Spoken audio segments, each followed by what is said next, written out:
অসম ৰাজ্যিক প্ৰাথমিক শিক্ষক সন্মিলনীৰ উদ্যোগত প্ৰজ্ঞান প্ৰতিভা সন্ধানী পৰীক্ষা। অসম ৰাজ্যিক প্ৰাথমিক শিক্ষক সন্মিলনীৰ উদ্যোগত আজি সমগ্ৰ ৰাজ্যজুৰি অনুষ্ঠিত কৰা হৈছে এই বৰ্ষৰ প্ৰজ্ঞান প্ৰতিভা সন্ধানী পৰীক্ষা।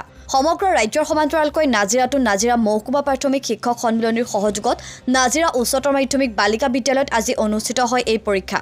নাজিৰাৰ বিভিন্ন চৰকাৰী প্ৰাথমিক বিদ্যালয়ৰ ৪ৰ্থ আৰু ৫ম শ্ৰেণীৰ সৰ্বমুঠ ২৮৪ গৰাকী ছাত্ৰ-ছাত্ৰী এই পৰীক্ষাত অৱতীৰ্ণ হয়। নাজিৰাৰ পৰা ফাৰহান লস্কৰ ৰিপৰ্ট, লেংডন বাতৰি। শ্ৰদ্ধাৰ অভিভাৱকসকল, মৰমৰ ছাত্ৰ-ছাত্ৰীসকল, সৰ্বপ্ৰথমে আপোনালোক সদৌজনকে নাজিৰা মহকুমা প্ৰাথমিক শিক্ষক সন্মিলনীৰ তৰফৰ পৰা নমস্কাৰ জনাইছোঁ। আজি আমি অসম ৰাজ্যিক প্ৰাথমিক শিক্ষক সন্মিলনীৰ উদ্যোগত আৰু নাজিৰা মহকুমা প্ৰাথমিক শিক্ষক সন্মিলনীৰ সহযোগত প্ৰজ্ঞান প্ৰতিভা সন্ধানী পৰীক্ষা ২০২৫ আৰম্ভ কৰিব বিচাৰিছোঁ। আৰু আজি আমাৰ এই পৰীক্ষা কেন্দ্ৰটিৰ দুৱাৰ মুকলি কৰিব খেলুৱা খণ্ড প্ৰাথমিক শিক্ষা বিষয়া মহোদয়। তেখেত হৈছে শ্ৰীমতী ৰেখামণি বৰা বাইদেউ। আমাৰ আমন্ত্ৰণ ৰক্ষা কৰি বাইদেউ আহি আমাৰ মাজত উপস্থিত হৈছেহি।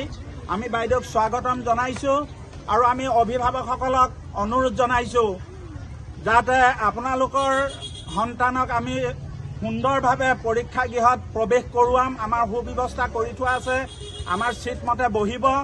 গতিকে আপোনালোকে অভিভাৱকসকল আমাৰ গেটৰ ভিতৰলৈ নাযাব। আমি আপোনালোকক অৱগত কৰিব বিচাৰিছোঁ ২০২১ চনৰ পৰা আমাৰ বৃত্তি পৰীক্ষা মাননীয় মুখ্যমন্ত্ৰী বিশেষ বৃত্তি পৰীক্ষা অনুষ্ঠিত হোৱা নাই, কিন্তু আমি অসম ৰাজ্যিক প্ৰাথমিক শিক্ষক সন্মিলনীৰে সিদ্ধান্ত গ্ৰহণ কৰি প্ৰজ্ঞান প্ৰতিভা সন্ধানী পৰীক্ষা ২০২৫ আয়োজন কৰিছোঁ। আজি সমগ্ৰ অসমতে ১৮,০০০তকৈ অধিক ছাত্ৰ ছাত্ৰী আজি এই পৰীক্ষাত অৱতীৰ্ণ হৈছে আৰু ৪ৰ্থ আৰু ৫ম শ্ৰেণীৰ মাজত এই প্ৰজ্ঞান প্ৰতিভা সন্ধানী পৰীক্ষা আয়োজন কৰা হৈছে।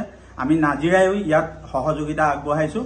আমাৰ নাজিৰাত আজি নাজিৰা উচ্চতৰ বালিকা বিদ্যালয় সৰ্বমুঠ ২৮৪জন ছাত্ৰ ছাত্ৰী অৱতীৰ্ণ হৈছে আৰু অতিকে ভাল লাগিছে। অভিভাৱকসকলে খুব সুন্দৰভাৱে নিজৰ সন্তানক আগবঢ়াই দিছে আৰু ছাত্ৰ ছাত্ৰীসকলৰ বহিবৰ কাৰণে, পৰীক্ষা দিবৰ কাৰণে আমি সন্মিলনীয়ে সুব্যৱস্থা গ্ৰহণ কৰি দিছোঁ, ব্যৱস্থা কৰি দিছোঁ আৰু এটা ভাল পৰ্যায়ত এতিয়া পৰীক্ষা আমাৰ হৈ আছে।